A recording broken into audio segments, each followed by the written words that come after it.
Well, welcome everybody who's tuned in live today or seeing us sometime in the future. Because we have this miraculous thing called the internet, where what we do today can actually stay on the internet for, I don't know, looks like forever at this point. So imagine someone 50 years from now when both you and I are gone and they're looking at this. And I would imagine people are still going to be talking about the same issues that we talk about on the show. Uh, Exactly. what Because we're all Natasha human. Right. Yeah. What Natasha and I tried to do from a layman's standpoint here, in a sense, is talk about the dance of the soul, which is what we call the show. And it's about how we can get through these difficult obstacles we have and this learning curve that we all seem to have as far as learning how to be more loving and kind and compassionate people. Um, Natasha and I have a certain set of skills. Uh, we approach the same problems, but we have different set of skills that each of us has that we're able to help people quite a bit because of just of our life experience and because of the professions that we have. Mine learned, and Natasha seemed to be born with the skill, but she's had to learn, right? She's had to Right? learn how to use the skill, that way, Exactly. as her being an intuitive medium. Me, I'm a certified therapist and facilitator with the Newton Institute. And we found a way that we help people reach my clients, I help them reach a really deep state of trance, which most people can reach. And in that state, we found a way for people to expand their awareness to the other side, to the afterlife, to heaven, whatever you might call that, what exists beyond here. And we've done this with about 70,000 people so far. And what this experience helps people do is to get a great, bigger picture of why they're here on Earth, what their mission is. They realize that they're not alone, that everybody has somebody assigned to them. You could call it an angel, a guide, just a benevolent being that's usually assigned to us, or has agreed to kind of work with us from the other side.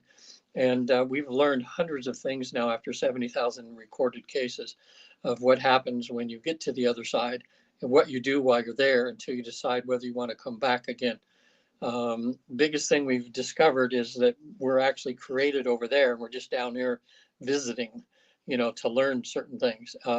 But sometimes in the human body, we feel we've bitten off a little more than we can chew. And that's when we run into difficulties. And so what we're going to be doing today is talking about forgiveness. But before we do that, Natasha, just tell them a little bit about what you do for the people listening. Well, to make it a simple term, I'm a psychic medium and I call myself a personal awareness life coach. And the personal awareness is how does these interactions that you are doing, the synchronicities, I'm going to call it the traumas and the dramas with no like funniness about that because we do have traumas and we do have the drama that comes from the traumas because if we're having a conversation with someone and it triggers one of those traumas, it turns into drama, so it's one of those dances that we do. And I love to support people coming into why is this happening to me so that we can and I've had people say, I love how you weaved whatever was happening in my life into one kind of like, oh, that's the bigger picture of why this is all happening. Because a lot of people like to separate out, conversation with dad, conversation with, boss, conversation, but it all weaves together. And I love people say I have a unique skill in weaving that together to make it more about what is happening now. And I was just having a conversation with someone this morning and she says, Natasha, you have this way of just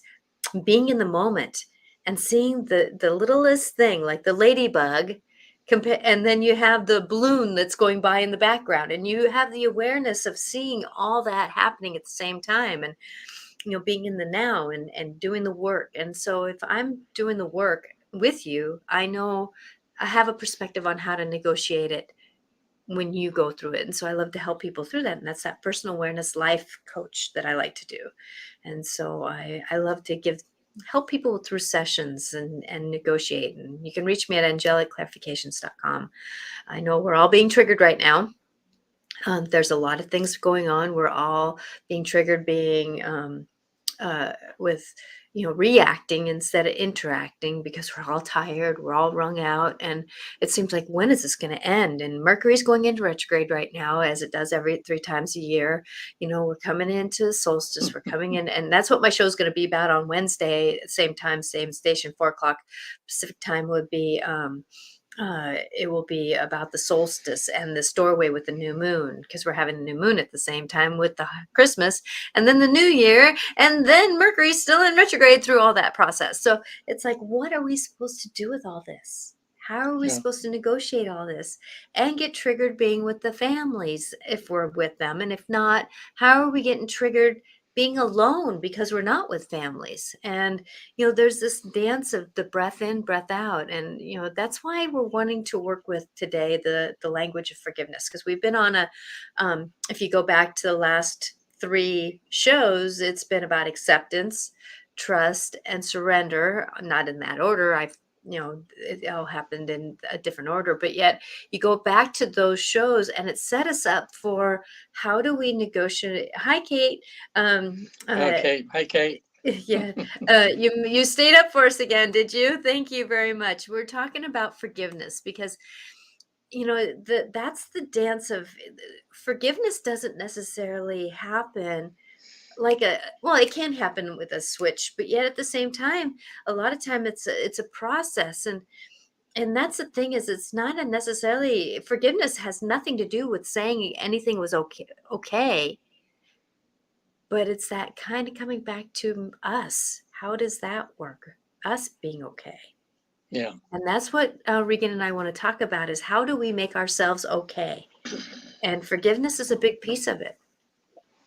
Yeah, I have a regular therapy practice also, as you'll see if you go to visit the afterlife too. And a lot of my clients that the things that we're talking about today, for some people, is just, they think it's too far out there or something, and they want to deal with things just in a regular what they call down to earth way. And there's some great technologies now that we have that, I work with a lot of PTSD, people with fears and phobias. But I would say the predominating thing of most of my clients that either come to me for the spiritual therapy or regular is a lot of the problems that they have has to do, I would say that's probably the most predominant thing, is has to do something with forgiveness. A parent who's wronged them when they were a child, or, a lover that they had, or a husband or wife that hurt them deeply. And that's caused, from that hurt and everything that they've had from receiving that, has just caused them to dismantle themselves in a way, and so what we try to do is, Natasha and I try to help you see things from a bigger perspective, that way, so that you can, change your, I would say reframe the incidents that's happened to you, and look at it from a big perspective of what there is to learn from it, and also to look at okay. Kate says, go ahead. It says, love the lessons you teach each week and knowing how I can better my experiences as a human. Oh, thank you, Kate. Yeah, that's a gift, and that's a comment that Kate made for those on podcasts later. We're all negotiating something, and I don't, you can have the best life, and something has happened to bring a trigger in, and if you haven't yet, you will. It's just called life. I know that some people have a better life young, and then they pay their dues later, and some pay their dues early and pay later. And sometimes, like my oldest child, he's come into this life. He just has the language that this one's going to be with more grace and ease than he's had in many lifetimes, because he's just being an observer. His soul just had an observant moment, and half of that is his perspective, because he doesn't get riled like a lot of people do. I mean, his coworkers have even said, Scott, how do you negotiate that? He says, Yeah. There's a problem. I didn't know that there was a problem. I saw somebody was upset, but was there a problem? I don't know. Nah, I just did my own thing. You know, Yeah. half the time. Some of us have a built-in talent or something sometimes for in arguments to see both sides of a situation where some people can only see one side. That has to do, I know with me, I'm an Enneagram 9, which is peacemaker, which just means that the way I've been created or the software that I have in me, I'm able, sometimes more than others, not as good as some other people, but I'm able to kind of see a situation and go, hey, wait a minute here, and look at it more As of both the things. sides. Yeah, I mean, I still get my feelings hurt sometimes. I still feel offended by people, and I've had to go through this forgiveness thing, but not as much as others that I see sometimes, Mhm. that I way. actually get in trouble doing that. I People always go, "Would you quit giving another perspective?" Right. I go, "I'm sorry. I see another side." It's like Yeah. if somebody's upset, it's like I almost see their little kid. They're because we all have an inner child in Yeah. us, and that inner child gets triggered a lot, and sometimes I see that inner child just being has been beaten up most of their life and kind of saying, I just want something to go right, Yeah. and I see that, and I'm like going, well, they're kind of feeling like nothing goes right for them, and the other person's like, well, it doesn't go right for me either. It's like, Yeah. And here's the big one that gets shocks some people when I ask my clients. I say, would your perspective on the situation change if you found out that you had planned or chose before you came down in this body to go through this hardship that you're going through right now? How would your perspective change just by knowing that? And some people go, oh, I would have never chosen. Who would have chosen to be, to be treated so mean in their life or anything like that? Well, one of the molested things, or abusive parents or whatever it yeah, was. and in the research that we do at the Newton Institute, when we have people on the other side and they ask about their problems, frequently they all of a sudden come face to face with the fact that when they decided to come down here, they chose that they would pick a life where they would be have some very difficult issues to deal with. And once they realize that and they go, "Whoa, I chose this," and then they once they accept that, then they begin to open up the possibilities for, there's always a purpose for going through things. And then it's like, what am I learning from this? A big one, like people that have abuse done to them, just learning to forgive.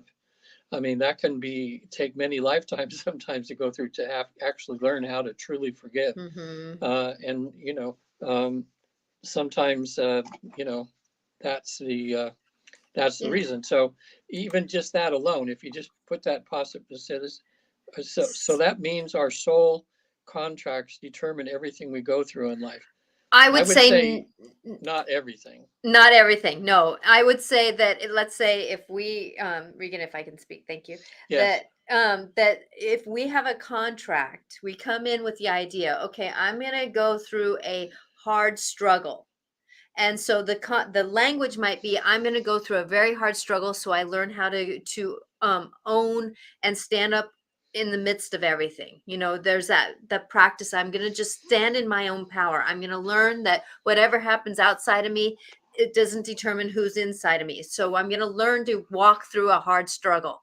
Now that might be the language is a hard struggle, but what might come out in the human form is an alcoholic parent or an abuse situation or a very hard boss or something like that. So us being human, we have the human aspect where I'm going to go through contract going into to have a struggle, yet at the same time though we may not, if we were really thinking about it, would we choose to have an abusive parent being an alcoholic or physical abuse? No, we wouldn't. Yet at the same time, though, the language is there. Like for me, part of my life choice in this lifetime was to shine my light no matter what was going to happen. that I was here to shine my light, be my higher self, my human higher self, no matter what was coming on. So I've had scenarios in my life that tried to damper me, you know, some scenarios that came forth and that kind of stuff. So I hope that helps a little bit, that it's not necessarily what has happened, but look at the theme of what is happening to get maybe what you were supposed to learn from that. Yeah, it's like when we decide to come down and be born, from the research we found, we have a template of what we hope to accomplish and what will happen. But because of free choice, free will, and all of the thousands of things that can happen, sometimes there's things that happen to us that are unexpectedly, difficult for us. But when we learn the same principles of love and forgiveness, even those new things that Mhm. happen, we're able to deal with a lot better because they're still in the same category, in that Yes. way. Yes. Um, So Kate says again, could negative experiences also be negative karma, being yeah, wrong doing in past life? I would say yes. yeah, And it's not necessarily wrongdoing for us. It might be that we did wrong for somebody else and they're repelling or repaying us for what we've done. I know that my husband and I in this lifetime are cleaning up our contract. We actually started a new contract this lifetime because of the dit to dat to dit to dat to dit to dat that yeah, goes on in past lives that we've accomplished. And it was time for us to say, this is where we're going to start. We're going to start with a cleaner slate, karmatic wise. yeah. I know. I'll give that example. I did one other program we did some over the last 2 years, but it's such a good way to demonstrate this, how this works with the karma thing. There was a man that I knew, who really nice man, very spiritual in this lifetime, just a very kind person. And they had a new person that showed up to work. And from the moment that man walked in the door and he saw him, he started feeling feelings of hating this person. And because he's a good person, he couldn't, it was hard for him to deal with this, because every time that guy would come, this other man would come to work and he'd see him, he would, for no reason, he would just feel like he wanted to punch the guy. Mhm. Well, he did a spiritual exercise, and in the dream state, which in his teaching, he was open to being taught in the dream state. Um, he so had this vision where he went to a past life, actually, where he was, I picture it like working on the pyramids or something, where thousands of slaves are working. And he saw where this he saw this man, who of course looked different in their lifetime, but he recognized him as this man who was coming into work. But in that dream, in this past life, that man had buried him alive, as one of the slaves. And so now when he woke up in that, he goes, oh, now I know why I hate this man. That man buried me alive, that SOB, boom, boom, boom. But of course, now he's starting to feel guilty about that. He says, now I know why I hate this man. But being a spiritual man again, he asked for more help. Later on in the week, he had the second part to that, or he had a second dream. And in that dream, he saw him actually murder that other man. So, in other words, it was like you're saying, the tit for tat, tit for tat, tit for tat kind of thing, life after life. And he realized, now that he was more spiritual, that it was time to him to let the buck stop here, to not continue this. If he hadn't been aware, something might have happened in this life where he ended up, killing that other man for some reason, or hurting him really, really bad. But he And that's was how aware. karma keeps going back and forth, Right. is we don't know why, but we get angry at each other. So we want to learn to let it stop here and now, anytime we have this. And part of that is forgiving other people, for trespasses. Uh, Yeah. that's the Lord's Prayer, right? Forgive Hmm. us for the people who have trespassed against us. Mhm. Exactly. Or the serenity prayer, God grant me the serenity to accept the things I can't. So Kate continues, and then there's another comment here. That's so crazy. All these years later, and the connection, it was still there. It's a connection. I know. I just went through a major clearing of a lot of past lives, back to even when I was, because I have an remembrance of being plunked or taken from the greater power, and it's just bright light and love, but I since that time, I know that my soul has had to do some work, and so I went back and I cleared all those lifetimes, and as a blanket healing. And it's been amazing what has happened in this lifetime. It's even changed the personal relationships that I'm in now. So this is Sue, I think, that she's coming in. I Hi, know Sue. Mhm. So I know I've shared many lifetimes with one soul who in this life was abusive, but in the other lives, I've been very violent towards him. We've gone back and forth many lifetimes. Yeah, Many times, yes. And that's the thing is that this is the lifetime. This one right now, I don't know how many times I'm witnessing this. This is the lifetime lifetime. to clear up karma. We don't have any more karma. It's us that thinks that we have karma. Just like, and so that's where that part of us that wants to be cleaned up and cleared out. That's why Regan and I are talking about the basics here, the trust, the surrender, the acceptance, and now forgiveness. Because and she says she's done a lot of work to heal it. I've her, I've healed it, and we're done. Yes, and that's Oh, the good thing for is, you. Yay. yeah, yeah. And I've witnessed this over the last several years of her doing the work to do it, and it takes sometimes emotional work. Could these connections continue for lifetimes Eternal lifetimes. if forgiveness Yep. is not given? You know what? This is the thing about forgiveness, and so we're going to start continuing on this conversation here for a few minutes. So if we don't grab your comments, we're wanting to move forward on this conversation. That the forgiveness, it takes one side to shift the energy, because if we shift the energy gets shifted. And I Hmm. can tell you that, and I was having a conversation with my loving husband last night, and he says, "You know what? My spirituality has grown because of you." And I do my walk while I'm talking. It's like if somebody's dealing with something, I know that I've either witnessed it or walked it. And if I haven't walked it in this lifetime, I've walked it in another lifetime. So with that going forward and moving forward, that it takes one person to hold the space for change to happen. I know for me, I rewrote my contract with my husband. And if anybody wants to rewrite contracts with someone, set up a session, because I know how to rewrite contracts. Because I know that when I rewrote my contract with my husband, who was an alcoholic since he was 14, and I had to do some deep work with wanting a different life with a man. I didn't say I wanted it with him. I wanted a man. So then it cleaned up and brought it to neutrality. And then when I went to that rewriting that contract, that I held the space after I burnt the paper and I did my ceremony, that when I did that, it was up to me to hold the space. That when he was upset, and I would say in my soul, "You're not going to talk to me anymore like that." Now sometimes I couldn't do it physically, but I could do it spiritually and emotionally. I'm done being talked to like that.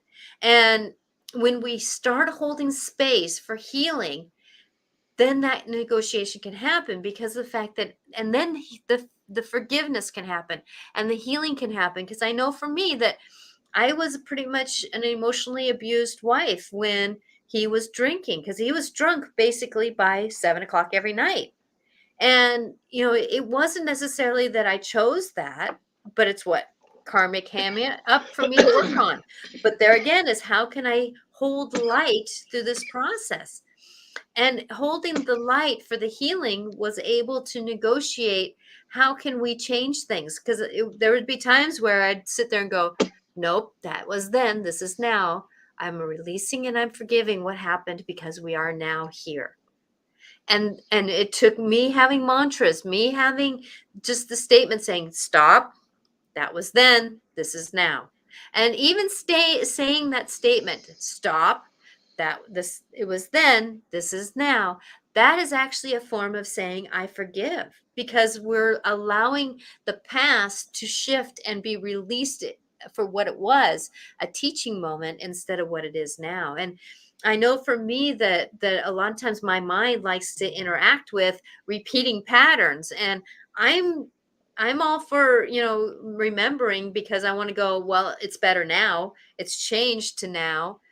But there again is that holding the space to negotiate what we're going through right now. And sometimes we have to say, stop.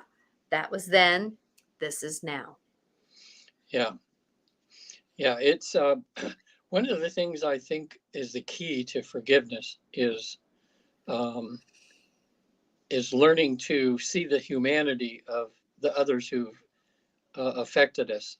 You know, um, it's like, we tried to do that. I noticed that the other day when they were sentencing some young man for something awful that he did.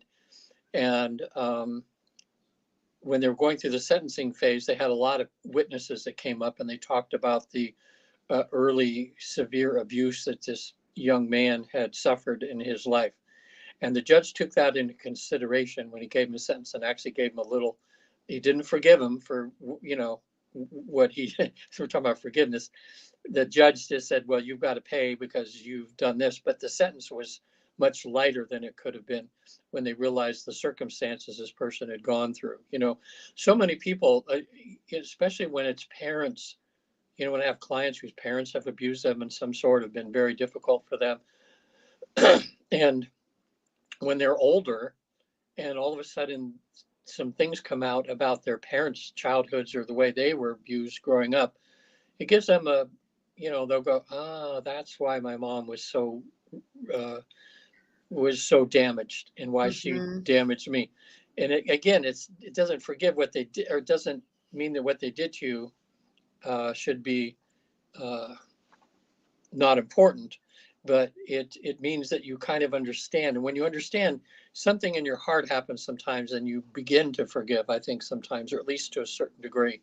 Don't you Hmm. think so, Natasha? I really think so. And that's the thing that, going back to me living through an alcoholic husband, that I had an understanding that, he started drinking when he was 12 or 14 years old. And so, just like for me, when there's a trauma that happens to me, you know, my little girl, my inner child really struggles with what is going on. And a lot of times that's the part of us that stays in hurt and in pain. If we've had and so with my husband, I understand that there's some trauma that happened to him when he was 12. And so even today I hold space for that 12-year-old young man inside of him to heal. Just like for me in the last 3 weeks, that there was my little girl inside of me has never had a voice, or whenever I had a voice was stifled. The only person that would really listen to my voice was my dad, and my mom within reason. And so with that going through that pain and that ache, that my my fire in me, my little girl was finally having a voice, and she was like, I don't want to do that right now. It's like this voice was coming out of me that it was like, wow. But she needed some healing done. She needed to forgive and to negotiate. There's another word with forgiveness. Negotiate what has happened to her in many lifetimes of not having a voice. Because I understand that my soul has an inner child just as well as my lifetime now.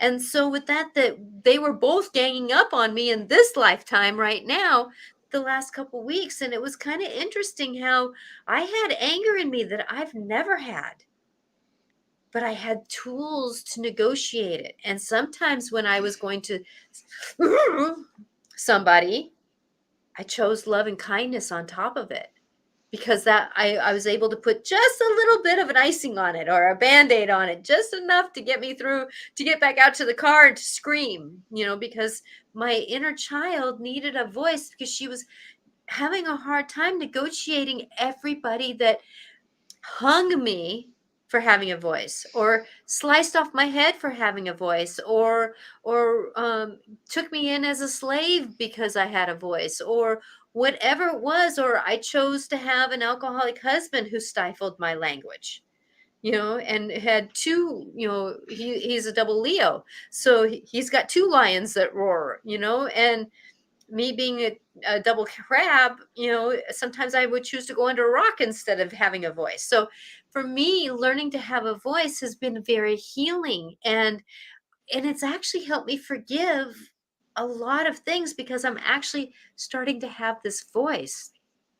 And that's part of the negotiation is if we're having problems with having something that happened as a younger child, that we do go in and sit with that younger part of us. And like for me, the last couple of weeks, I've had to sit down and have a conversation with her. I'm grateful you have a voice now, but please remember that we can't just scream and yell at anybody because they're not the ones that did it to us. But we got to be careful. We got to negotiate this. So I'll let you have a voice, but we're going to have to learn when to have a voice. And there again is that understanding of life and that kind of stuff. And Regan, I want to take a little snippet here. I'm going to take a little squirrel moment here. Okay. And we have these numbers that up here says like now we have 5 viewers. I want you to know that we have sometimes much more, and the logistics of what comes through technology isn't always true. So I want to take a stop here and say thank you all that are interacting and who are listening, because we do, Regan and I, that is the reason why we're here, is to want to help you negotiate your life a little bit better, because we're coming into this time where like I was listening to my astrologer, and she does something called human design, and there's a lot of gates that are triggered the next 2 weeks and there's a couple of planets that are sitting in these gates too that are going to help us last until into next year, is about forgiveness. And so it's funny how the universe says, Natasha, can you speak about forgiveness? When actually there's certain gates, there's certain opportunities, there's certain planets set up for us to be in a forgiveness opportunity. And so how do we negotiate that? And we're right now talking about ourselves.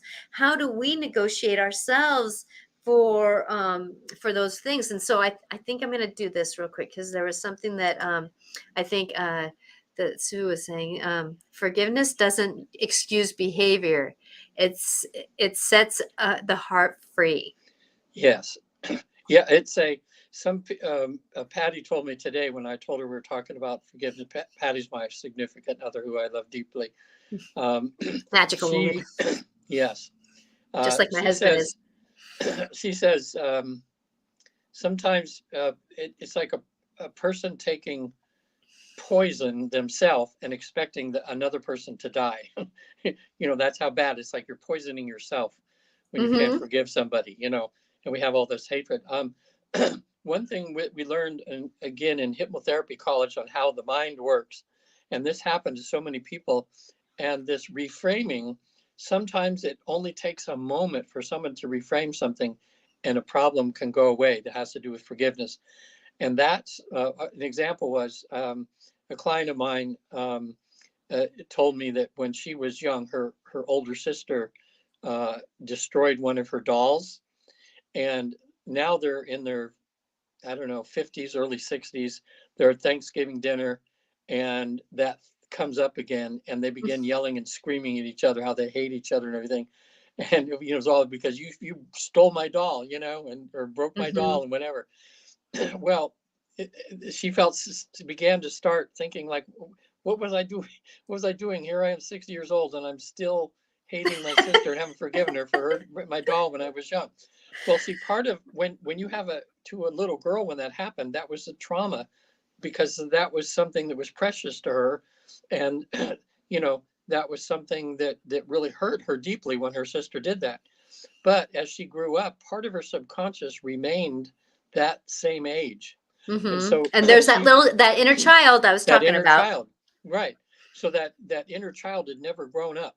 And so all I had to have her do is to reframe it. Says, okay, now imagine you're in that room as a bystander and you're watching that older sister, and you're seeing that she breaks that doll. Now look at yourself as that little girl, and how do you feel that little 5 or 6 year old right now, he wants to punch out her sister at age 60 something because of that little incident. And she goes, oh, come on, that would be silly. And I said, well, what you just did in viewing it that way is you updated your software so that you look at that incident from who you are now, Mm-hmm. not keep looking at it of who you were when you were that little kid, sometimes.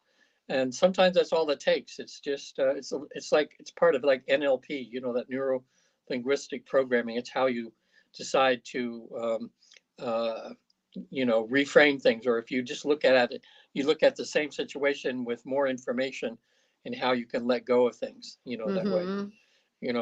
So anyway, she laughed about it, and finally I think she's over it now. But it triggered when something came up about that, and she's here having this argument. Part of her's seeing herself have this argument, and the other part of her's going, what are you doing? Because it's all, and everything. But Exactly. but that shows how our minds can be and how we can be stuck. So sometimes you just need to stop for a moment, look at it with more information, look at it from a mature person who you are now, not from when it happened 10 years, 20, 30, 40 years ago. Mm-hmm. And you can really just get rid of a lot of things that way by just saying, hey, let me look at that. Let me look at that from the wisdom that I have gained since that time. Exactly. Because and that I use imagery a lot in my knowing. I'm a very imagery person, and so what I picture myself doing is being on a hillside. If you think of a mountainside, and there's a road. One road goes up, and one road kind of stays level, and sometimes goes a little bit down, right?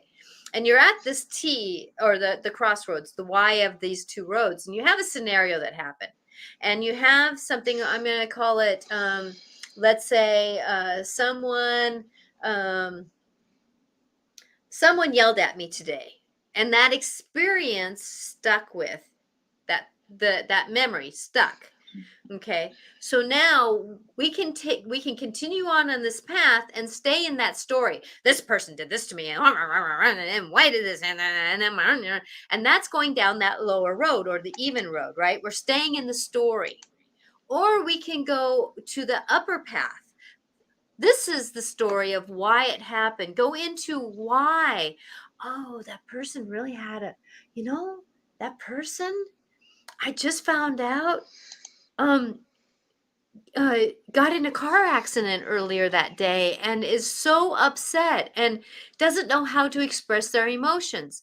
And so now I'm up on the upper path going, okay, it doesn't make it right that they yelled at me, but I can have an understanding. And, the lessons that I'm learning from this is to actually say, you know what, I'm going to stop you right here because, and this is something that you can practice, in this experience. I'm sorry that you're having that you're having a rough moment.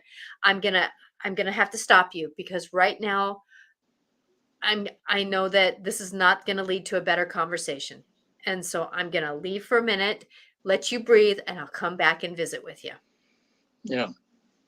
And that's that higher start. Or you go look back a year later to a scenario and you go, oh, that is what happened. Like me with going through the years of my mom with Lou Gehrig's disease, right? That happened a while ago. Instead of staying in the story of, well, my mom got Lou Gehrig's disease, I had and then I had to buy buy another house, and then I had to move. Then my husband changed jobs, and I didn't stay in the story. I stayed in the, that experience. You know what that experience did to me? It really cracked me out of who I was. I used to be a really shy person. Now I'm learning how to be a person. And so going up into the reasons why gives that opportunity for forgiveness to happen. Because if we stay in the story, we're going to stay in the circle, the dog chasing its tail moment of being in that experience. And it's hard to forgive when we're in that dog chasing its tail scenario. Yeah. Well, a lot of people too they'll say, have you forgiven that person? They go, oh yeah, I've forgiven them. Well, there's there's certain little tests you can give to yourself sometimes to see if you've really forgiven a person. And one of them is, have you let go of that feeling like you you hope that that person who you dislike has actually failed at something or something bad happened to them? Because a lot of times what people, they think they've forgiven someone, and then somebody will get in a crash or something happen, they'll go, good for them, they deserve it or something. Hmm. Whoa, that just means you haven't actually forgiven them. So when you can think of that other person who's transgressed against you, and not have a little feeling like you wish they would, get sick and die kind of feeling, or that something bad would happen to them because of something they did to you. If you're still thinking or wishing that on them, you haven't truly forgiven them. That's a Mm-mm. sign that you need to do more work. You know, I have my relatives that are here right now are uh, one's Catholic, and the her husband is more, I don't want to say Pentecostal, or more, you know Protestant that way. But both of them are just beautiful human beings, and they live kind of by being kind and that sort of thing. Well, I remember in the Bible that when Jesus was asked, well, how many times do I need to forgive this person? And Jesus said something like 700 times seven. You know, so um, Because the things it's a always circle back process. around to make sure that you've done it. Life Yeah. circles around to say, oh yeah, no, I think there's another thread I need to kind of negotiate with. It just means, so in other words, Jesus was saying is that it's difficult. It's a human thing that we have to do. But the thing, don't feel bad about yourself if you still have a little unforgiveness in there, as long as you're in the process and you're trying to do something, Mhm. to let go, or you're moving along the road of Mhm. forgiveness. And before I forget too, one of the all-time good books, and people that have read forgiveness books, one of the all-time good books is called Forgive for Good, and it's by Fred Luskin, Luskin.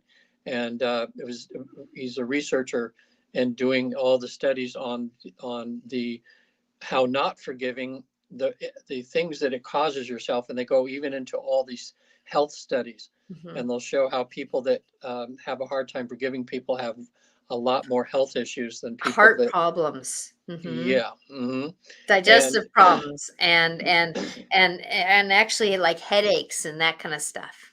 yeah, so it's a really good book to read, and even if you read it and you go, man, I got to get going here, because I've got for myself. I don't want to make myself sick here. So it's good, a motivation for people just to see what the benefits are of forgiveness on your human health. Mhm. But it's called Forgive for Good, and it's sold a million copies. I just saw them the other day. They have some on used books for like $4 or $5, even, because there's enough of them out there in circulation. So read it and begin to forgive. And right now it's 444 our time. And Katie asked about numbers earlier, and so Oh it's yeah, 444 our time, and that's a magical number of angels are really with us. But like Katie said, that sometimes it's harder to forgive ourselves oh, more good than it point. is to forgive others, and Yes. that's a tricky one, especially if we've done wrong towards somebody, and you Yes. know and that's one thing that I really use this statement, and it doesn't make it okay, but it puts it in the perspective of where I was. And that's the thing is that a lot of times we have the perception that we look back on something and we've had a couple of years of experience, and we look back on on something that we did, and it's like we didn't know better to do better. So this statement is something that my dad told me when I was very young. At this minute in time, at let's say age 5, we know what to do like a 5-year-old. But when we look back on that moment when we're 10, we wish as a 10-year-old we would have done something different as a 5-year-old. Yeah. But we can't, because we were only 5 and we only knew what a 5-year-old could do. Right. So with that right there gives a different understanding of where we're at. And sometimes when we're looking back at our childhood, or we're looking back at a triggered teenager, or we're looking back at a triggered scenario, because let's say it was habit, you know, like let's say we come from a family that only screams and yells, and then I had we go into another situation with a friend and we screamed and yelled at them, and it's hard to forgive ourselves for doing that, but the pattern we had was to scream and yell. And so until we know better to do better, we can, we and that's where Regan and I, if you talk about having a perspective, look at where we're at when things happen. Really look at who we were, like when I was taking care of my mom. I was a new mom. I had a 4-year-old. I had to sell 2 houses and buy one, you know and and I just lost my father 4 years before that, so I was still in grief, and my hormones were wanky. So when I was taking care of my mom with Lou Gehrig's disease, do you think I was my better self? How could I be my perfect self? How could I be my most rested, most aware self? How could I be myself that I am now? Plus, I'm not a caregiver. I'm a giver of care. I am far from being a caregiver. I couldn't even take my mom potty. I couldn't even feed her. It took my husband to do that. I think that's why the universe gave me a baby at the same time, because I could feed my baby, but I couldn't feed my mom. Because Yeah. I'm not a caregiver. And that's why I only have 2 children, because I'm just not a caregiver. I'm a giver of care. So with that going forward, we have to really look at who we are. And if we can really take that loving look, I'm not going to say that what we did was all right, but it was like, I couldn't have done any better than I did, could I? Ouch. Yeah. Ouch. And then I say, please forgive me. And I just say that out loud. Please forgive me. Please forgive me. I'm sorry. Please forgive me. And I don't say it to anybody. I just say it out loud especially when I'm thinking about that moment, because like I was just putting myself back when I did something with as to in that scenario, and I'm just asking, please forgive me. I'm sorry. And if anything, that helps to because energy has a ripple effect. A scenario or a situation has a ripple effect of energy. And so if we can say, I'm sorry, please forgive me, it helps to settle that ripple effect, that energy ripple, to a calmer place. Yeah. I had a client one time, just a beautiful soul she was. And I was helping her, or doing traditional therapy with her, and doing the tapping, the EFT, which works miracles, Mm-hmm. tapping these different points, and it heals your post-traumatic stress from something. She had just had a baby, and she was going through that postpartum depression. Mm-hmm. And her husband was getting upset with her that she was only taking care of the baby and not doing the other things around the house and everything. And so they're sitting at the table, and he starts yelling and screaming at her because he feels his needs aren't being met, and she's just a mess emotionally. Well, just out of frustration, she takes a coffee cup and throws it at him, and it hits him, and he ends up losing an eye, from that. Ouch. And yeah, imagine just how you would feel, just because it was just that everybody has that frustration where they're in a bad way and someone doesn't understand them. And so you can certainly understand her frustration and everything. And she just grabbed it and just threw it just to get him to stop or something. And when I had her, during this tapping, she was saying something like, even though I caused my husband, who I love, to lose his left eye, you know, uh, I love and accept myself. Oh boy, she couldn't, that's when she just broke down and just cried and cried and cried. She says, I can't say that. I can't say that because I Mm-hmm. hate myself for doing that. So what we did, we worked around that a little bit. And I said, well, now as you're tapping these different points, as we're releasing this energy that you have over that, I want you to just say, and I said to her to say this, as even though in a fit of anger, I threw a cup and caused my husband to lose his left eye. I might be able to say someday, maybe in the future, I can say that I love and accept myself. Well, that was an opening. It kind of cracked that opening, saying that maybe someday she could say that. Well, just working with her, by the end of that session, even though she was tearing still, she could just say, even though I caused my husband to lose his Someday. eye, I, I, I love and accept myself. And Mhm. in the next session we went through, it was wonderful. She was able to look at herself, like you were saying, Natasha, look at the situation. She just had the baby. She was, a psychiatrist would say she's mentally unstable right now because of this, what's causing to her body right now. And having to take that abuse from her understanding husband that way, that had no compassion for what she was going through. Or was feeling very unloved at that time because maybe Yeah. his love language was touch, feel, And she and couldn't service, provide that. Right. and she couldn't feel that. And that's the Yeah. thing. And I want to stop this because Regan and I take the confidentiality of our clients very personally, Right. and he was using a big metaphor. Yeah. So I know that this client that he's talking about is a gentleman, and it was not a cup. So because we've talked a little bit quietly behind scenes about this person, and so I want you to know that we are Yeah. we're using these scenarios because these are real applications, Just case that histories. We case change histories. things a little bit. Right. You change things a little bit so that, because confidentiality for us as clients is huge, and so we want to honor that. So I wanted to make that Yeah. clear Thanks. because Thanks for saying you were that. telling that story very good and it sounded pretty close. So it was one of those Yeah. things that I just wanted to give Well, that what we're just trying to understanding. say is how hard it is for us to forgive ourselves. And the Yes. key, and the thing that when I have clients and they're on the other side and they're dealing with some of these issues and they have their guides or the angels that are there, the one thing that they really stress is that, we love you no matter what you did. It's okay. You need to love yourself and forgive yourself, Hmm. for that. And you need to forgive others, Hmm.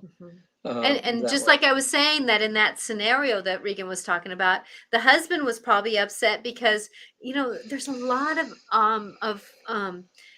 the couples, whoever it is, if one is feeling like, because I know when I was nursing and taking care of the baby, I was struggling having some relationship with my husband, and he was getting triggered because his love language is acts of service Yeah. and the loving actions of reality, which is actions. And so those scenarios wasn't coming. So there's this tit for there's this situation that was coming up, and so we get triggered. But there again is if we can kind of say, oh, wait a minute, you know I know that I had this action and it caused this situation. At the same time, though, I understand that we were both triggered in a bad way, and sometimes we have a human interaction or a human action with a situation that is very human.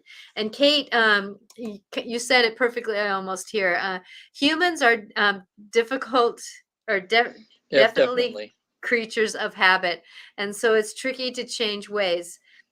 Perseverance makes a huge difference, though. Oh, I would say definitely, because, and my statement is, practice makes better. Practice makes better. It's not about being perfect, but practice makes better. And that's one thing that I always strive for in my life, is to practice to do better. Practice to do better, because I'm still going to be human and I'm still going to make quotation marks around the word mistakes, flubbles, interesting moments where I'm learning, whatever you want to call it, whatever you want to call it. So Hmm. it's a thing. So Kate asked about, she talked about this real quick. I want to, because we're coming down on an hour, and I just looked at clock, and it's 1 2 3 4 12:34. And I keep seeing the sequences of 1 2 3 constantly, but not sure what it means. Well, 1 is about new startings, 2 is about putting our feet in the ground and doing that action. 3 is about seeing the rewards of what we've done in the beginnings and the getting things and going. And 1 2 3 4, it's about the steps. You're going to take step one, then you're going to take step two, then you're going to take step three, then you're going to take step four. And it's all that magical numbers that keeps us going. Just like I saw 444, and that's about the magical numbers of you're getting it. You're getting into the mode. You're getting home. You're getting that wheel turning. It's kind of like your guys are shifting into that fourth gear to get the car moving faster. It's that movement faster. So with that, we have these numbers that do it. So if you look up, just Google, what is the spiritual meaning of 1, 2, 3, 4? And that can help you out a little bit. Also, there's a lot of books out about angel numbers and that kind of stuff, Kate. So numbers are very huge, how the human or the universe sees it. I see 7/11, which is my birthday, and 9/11, which is endings with magical new beginnings, because 11 is a magical prayer.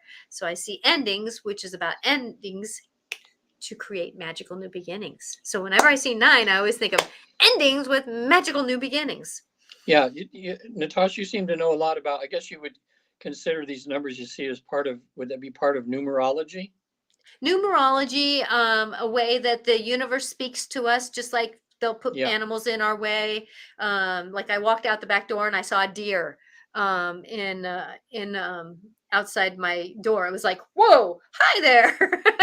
yeah. So, we have these animals that are coming up, and numbers are the same way. So if we can constantly see the numbers, you can Google spiritual meanings for those numbers. Well, I didn't, well, I've always kind of believed in numerology and everything, but the older that I get and the more evidence there is out there on how everything in life is mathematical.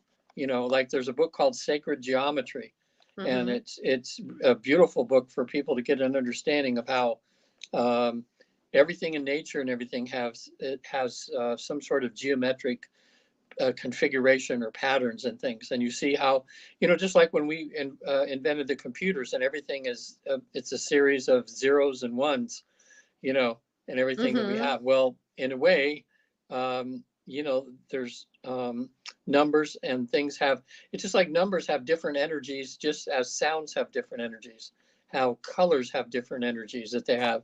And when you combine everything together, it's what makes the whole world, go around. So we're beginning to understand that more and more all the time, about how well, it's just like the sounds, different sounds of sentences or words sometimes, or the way that they're said and the intonations.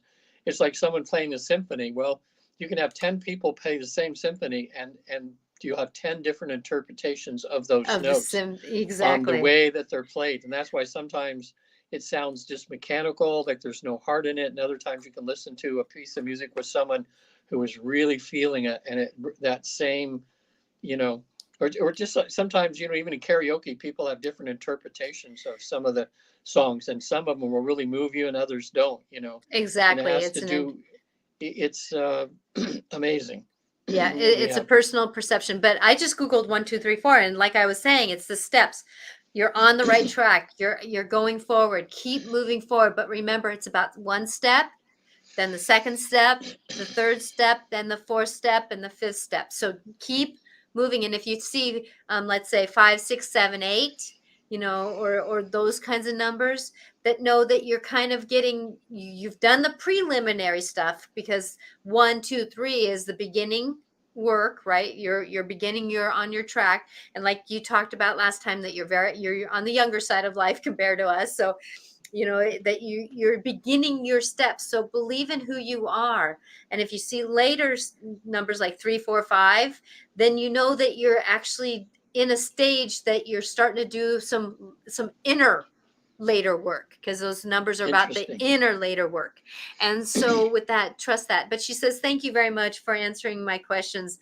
I really appreciate you both in these sessions every week. So you are more Yeah. than welcome, Kate. Yeah. We're Okay. grateful that you interact with us, and thank you. Remember, if you want to get more specialized, we're both open for sessions. And even though you're across the pond, as my friend used to say, who used to live in England, now in New Zealand, that it is something that we can help you with to get more personal. Yeah. So Well, I'm surprised just how Not anymore, but I mean, like I say surprised because I was for so many years about how medical intuitives and mediums like you, or even the work that I do, how because of COVID, we found out we could do these life between life sessions remotely. Hmm. And it's just like I'm here and you would be my client and I would have you relax and guide you into a deep state of trance, and you would go to the other side, spend a couple hours and come back. Hmm. It's amazing what can be done. It's like there's no distance. It's just like everything is instantaneous. Everything is we're learning about this oneness. Um, Hmm. so yeah, if anybody needs to get hold of me, go to my website, visittheafterlife.com, and have a lot of videos up there on the different tabs that you have. One is about this process we do where we help people to have that afterlife experience where you get to visit the afterlife for a few hours. But there's also good ones on there on traditional therapies to teach you about hypnosis, about the tapping and so forth. So if I can help anybody out there with regular therapy or with the spiritual therapy, I'm always here to help. And if you go to the contact page, matter of fact, I haven't gone to my thing in 2 weeks, and I have to send out all these free books because people go to my site. I found out I think I've had almost 12,000 people visit it now, my site. So, Wow, but that's congratulations. over a period of time. But still, people are Hmm. getting there, and I'm sending out a lot of free, ebook versions of the reincarnation is real, which is about all the current research being done around the world. Hmm. Oh, it's And definitely real. 'Cause otherwise, I wouldn't be here because I've lived too many lifetimes not to yeah, say that it's not real. well, again, you know what I'm starting to say because of our research, we realize, Natasha, it's just a different way of looking at this. It's that we do just have one life because we're born over there. Okay. Hmm. So that's our one life over there. God creates us over on the other side, and we're just down here having experiences, choosing In a different physical experiences form. Hmm. in a physical form. So when you look at it that way, we do just have, we're just One. been born one time of who we really are, but then we put on all these different bodies and things to have all these different kinds of you know Of different lifetimes to interactions. learn of interactions because we become better souls that way. Hmm. So That's a very true statement, and that's one thing that I have a lot of past lives in the physical form, yeah, because in the yeah, in the spiritual physical form form, I have one. one life. Good way to put it. You always have a good way of putting things. I like that. Thank you. You're educating me all the time. I appreciate that. Okay, so you can reach me at angelicclarifications.com. And if you know of anybody who could use this conversation, please share it. Please like it. Please ask somebody to subscribe to our station, to my YouTube channel, Natasha Venter, Angelic Clarifications, so that they can hear these conversations. And that kind of stuff. And I hope that everybody has a wonderful, wonderful Hanukkah and Christmas and Kwanzaa, or whatever you believe in. Even just remember that you're loved and the angels are with you. So on Wednesday at 4 o'clock Pacific time on Life Clarifications with Natasha, my show, I'm going to be talking about the doorway that we have, because it's actually going to be on the solstice that my show is going to be on. So Oh, awesome. it's going to be on this winter solstice. So I'm going to be talking about this, what's really going on right now, in depth. So with that, I hope that you find blessings It'll be a and good know show. that no one is walking alone. Please Are you remember still that you are are you loved. still doing that book discussion also? Yes, I How's that am. coming? Yeah, And it's when do coming you do good. that? It's going to start uh, January 5th. I postponed the second book study, because I have one that's going on and we're in chapter 2, and they're finding that it's amazing what they're finding out about things. And this book is called Overcoming Under Earning. And oh my gosh, it's by Brenda Stanley. Is this That what's it look like? Do you have it there? I do not have it. I have it over Okay, but it's there. called okay, so people are finding it very helpful. They are, and I do not have it up on my website because of the fact that I'm being careful who I take, and so I put it out there, but then at the same time, I'm logistically. So if you want to do this book study, please go to Natasha Venter Angelic Clarifications. and message me if you would like to do it, because So this book is are very interesting. the people that are going to this book discussion, are you asking them to go ahead and buy the book so they can have it right there as you go through? Yes, So it's a that's good. workbook. Yes, Okay. because the author did a great job in writing it.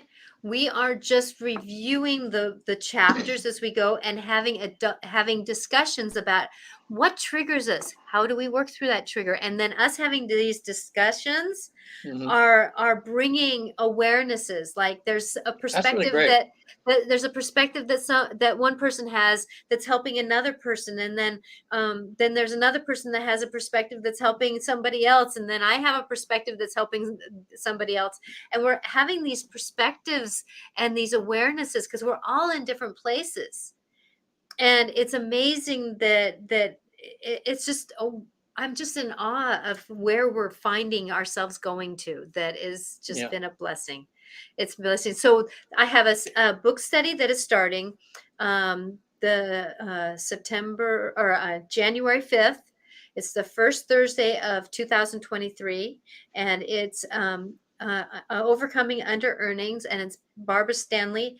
I think is the last name is a question here. So with that if you would like to do that, and if I get a lot of people who want to do a third book study, I'll be starting that probably in February. So Wow, it's great. one of those things that I am so grateful that this book, it's really there's a lot of people that are really looking at their shadows, and those shadows are what's keeping us back from having an amazing life, because it's not about overcoming under earning, it's about under being.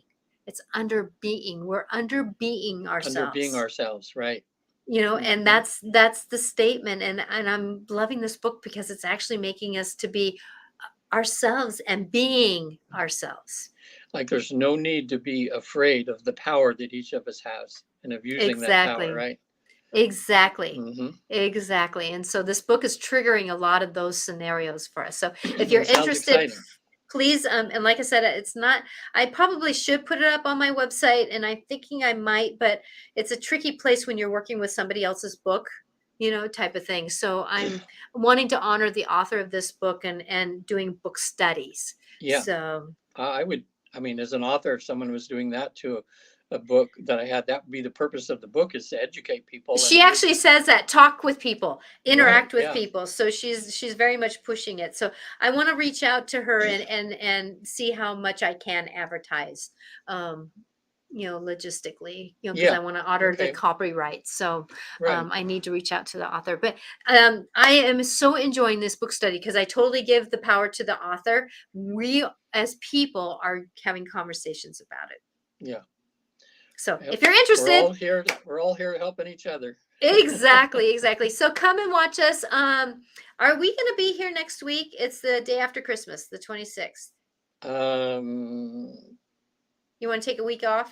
let's take a week off. Okay.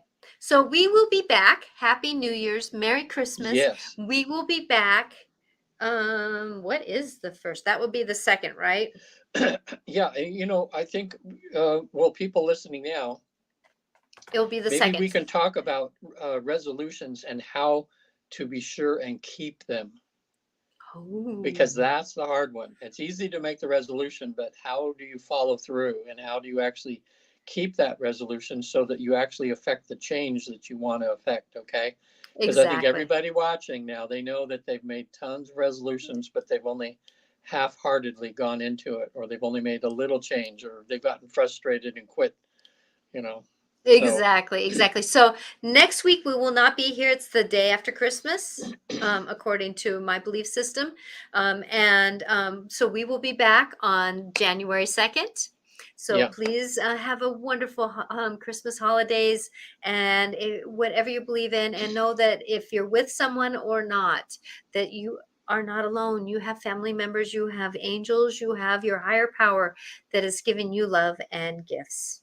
So blessings to all. And please, like I said, if you want to share this with anybody, please share, like, and subscribe, because we have more shows like this. So see you January 2nd, talking Yeah.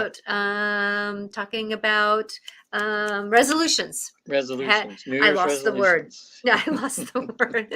Blessings all. Thank you for All right. watching. Have a great couple weeks here. Bye now.